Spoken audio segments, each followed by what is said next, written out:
What's up, Pitt fans? Welcome back to another Pitt mailbag here on the Post-Gazette Sports Now YouTube channel. He is Chris Carter. I am Noah Hiles. We are coming to you live. Well, not live, because this is a pre-recorded episode like everything else we do on YouTube. But we're coming to you from Greensboro, North Carolina, where Friday at 3 p.m., your Pitt Panthers will be facing the Iowa State Cyclones in the first round of the 2023 NCAA tournament.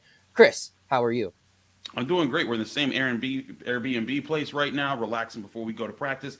There's a lot to be excited about, though. We drove all the way. We decided when Dayton, we're like, well, it's going to be a quick turnaround. Let's get right down to Greensboro. We did that, and we're very We did excited. not get right down to Greensboro, by the way. All right, yeah, okay. I was trying to expedite the process.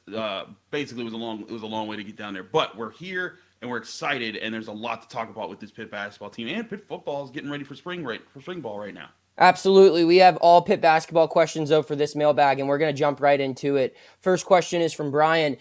How has Pitt done this year on what could be deemed short rest? Obviously, it's the smallest possible sample size, but the tournament format was not kind to them in Greensboro last week. So it depends what you determine short rest. If we're looking at this week where it's going from Tuesday to Friday, Carter looked up the numbers, and on 3 days rest, this team plays pretty well. They're 9-3 on the season, Yeah. which if you think back to the ACC tournament and you think back to Virginia Tech, you're like, ugh. And that's where the Duke and Virginia Tech are really the two losses that stand out there. The other one is Florida State. But all ACC teams in that stretch. Granted, this is built up a little bit because they had a bunch of games that kind of ran together in the non-conference schedule, and they're playing Alabama State, Fairleigh Dickinson, who though is in the tournament and did win their playing game fairly well, but mind you, but either way, they have shown to be resilient all year, quick to bounce back and be able to play their style of ball. I think the question is, though, Noah, that was great throughout the early and middle parts of the season. But how much does that wear down a team that's been playing primarily just six, sometimes if they're lucky, seven guys in games pretty much all year long? Yeah, and I think to build upon that, if you're talking about short rest, you might be considering not necessarily the Iowa State game Friday, but if Pitt were to beat Iowa State and just having that 1 day of rest where it'd be playing its third game in less than 7 days against the winner of Xavier and Kennesaw State, I believe is how you say it. Yes. So that would be probably the short rest, just the day break there. And to my knowledge, Pitt's only played back-to-backs twice this year, and it lost the back end of those back-to-backs both Yes. times. The first time was in Brooklyn, where it lost to VCU after playing Michigan the night prior, and it lost to Duke last week here in Greensboro after defeating Georgia Tech the day prior in the second round of the ACC tournament. So, but those are back-to-backs, a day of rest in between, and it might be a little different, but the reality is everyone's tired by this point in the season. It doesn't matter if you got a little rest prior to the tournament or if you had to play in Dayton. Everyone's banged up. Everyone's bruised. No one plays in March 100% healthy. And you just got to find a way to adjust and keep moving forward, which is where I think we can transition with our next question. Bob wants to know, was Tuesday night's win Jeff Capel's best coaching job at Pitt? I certainly think so. You could point to other games, Carter. I would probably say most of them are this season, considering this is really his only successful season at Pitt. I look at the adjustments they made in the second half against Virginia and Miami in those wins, especially the Miami game to rally for that 11-0 run to close out with a victory. Those were pretty good, but just the way they won that game Tuesday night over Mississippi State, they kind of played the game that the Bulldogs wanted them to play, and they still found a way to gut it out, and they did it without their starting center on the floor at all, and they also found a way to win with their best player only scoring 6 points. Granted, 2 of those 6 points were tremendously big with 9 seconds left, getting the game-winning bucket, but that's all coaching, finding a way to get your guys to really buckle down and grind out a win with their backs against the wall. That's Jeff Capel's best work here, in my opinion. What about you? I agree, and I'd say this whole season has been a masterclass in coaching from Jeff Capel. I think if you know basketball, you see the adjustments. I see a lot of people during the game when Pitt's losing, and Pitt fans, they've suffered a lot, so they'll get as soon as things go bad, they're like, "Oh, this is terrible coaching," and I'm like, listen, man, they're adjusting to things right now. There have been so many games where they've been close, and I even said it at halftime. I said they have this team right where they want them when they were only a point up, because I'm like, they're feeling. Excuse me. Excuse me. Sneezing right there on camera. I said they're feeling out. Oh my goodness. Battle through it. Battle through it. Come on, it's March. We got to buckle down. Listen, but here's the thing. In all seriousness, Jeff Capel's team has adjusted and adjusted time in and time out. One thing he's talked about all year long is the fact that they only had a very limited amount of players who could practice every week. Guys were hurt, guys needed rest because they were playing very physical, they were playing heavy minutes, and then they didn't have, because John Hughley was out for the season, because Will Jeffress was out for the season, because Dior Johnson, until he came back, he couldn't practice. There's a lot of challenges that they face there, and I see that as this house. Excuse me. I'm very sorry for sneezing on camera, y'all. But in all seriousness, I do think that Pitt has done a great job coaching through a lot of situations, and the win on Tuesday night was just another example of it. This is why Jeff Capel's Coach of the Year in the ACC. It's why he's up for more. He won the District 2 Coach of the Year, and why he's still up for the National Coach of the Year, the Naismith Award. I think Noah. You could say that was, but you could also say Virginia. You could say Miami. I even say both the North Carolina wins required really good adjustments. I know North Carolina is not one of the better teams this year out there, but still, there's been a lot of really good in-game adjustments made by these coaches. So on that note, talking about how great Jeff Capel's done this year, Terry wants to know, does Pitt going on a deep run in the tournament this season increase Jeff Capel's chances of landing a better coaching opportunity? Obviously, last week he was connected with the Georgetown job, a report that I believe came from either The Athletic or ESPN. That's the only place I've really seen his name even brought up for. And I don't know how much validity that claim has. It might just be something as simple as Jeff Capel is doing well this season, and he's a black coach, and Georgetown always hires black coaches. And I'm not being facetious when I say that. I mean, that's probably the line of thinking a lot of people have when they see that connection. I think that it's one of the best jobs available, and he should be one of the highest recruited coaches available on the market here. But I don't know, Carter, do you get any sense that this guy has any interest in leaving Pitt right now? I don't think so. Jeff Capel has always professed that he loves the ACC and he loves being back in the ACC. And now, and I've said this for the past few years, just covering this team, Pitt basketball is in the position to kind of become one of the new figureheads of this conference. You see Jim Boeheim's gone from there, from Syracuse. Coach K's gone. Roy Williams is gone. Leonard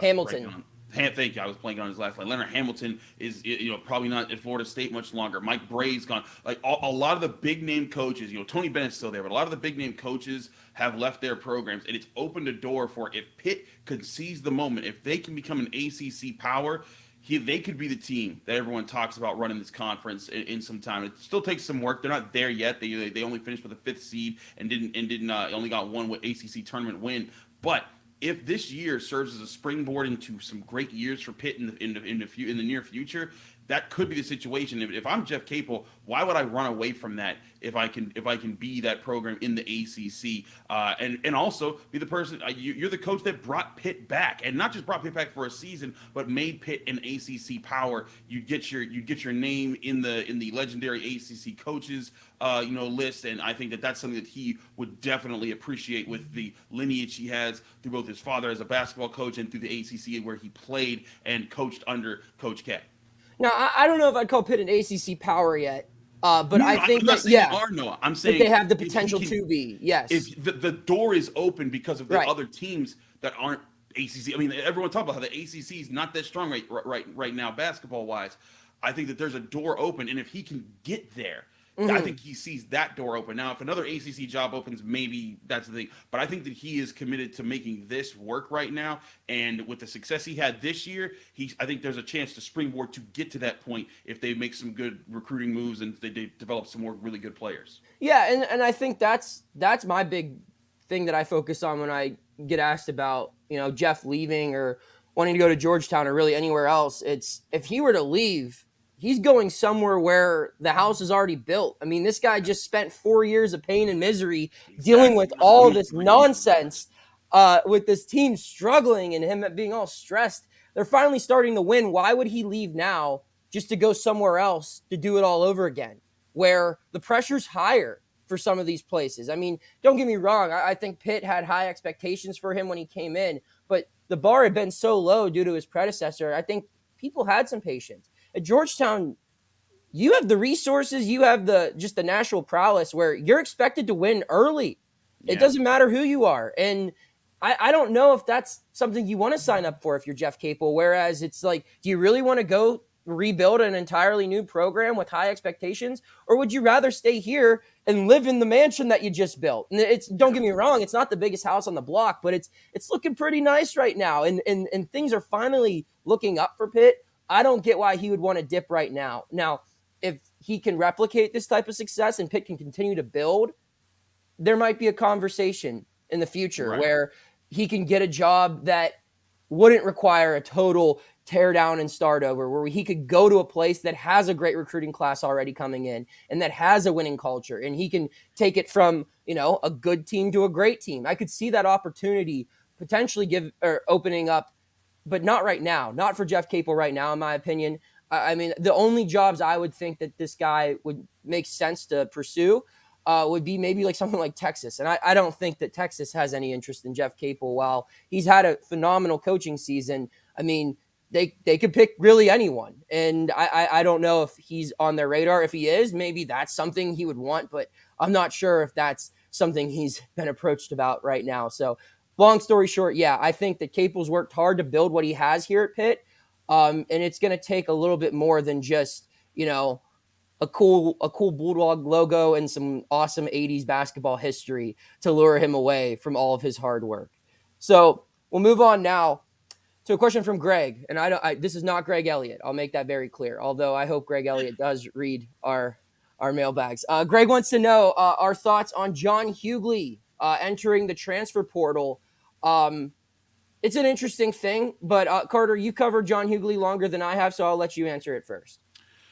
I thought the timing was not a good look from John Hughley. This is a team that stuck by him when he had felony charges heaped upon him as a freshman, when he was supposed to be the four-star kid that was going to come in and be part of Jeff Capel changing Pitt basketball. They didn't abandon him. They stuck by him. They brought him back, welcomed him with open arms. They made him the focus point of the team in his second year. He was that, even though the team wasn't that good, they gave him a lot of opportunities, and they've never faltered. And when he said he had to step away from the team, or the team said he had to go deal with something, and they never revealed what officially that it was. They kept it under wraps. They said he's our guy, we support him. For him to come out the morning of their first NCAA tournament since 2016 and announce that he's going to the transfer portal, that to me was not a great look from the part of John Hughley for all that Pitt basketball, and especially Jeff Capel, has done for him. And listen, I get it that guys have their own times, and maybe there's something there, a conversation that happened that said, "Oh, I got to get this done now, so I can get this opportunity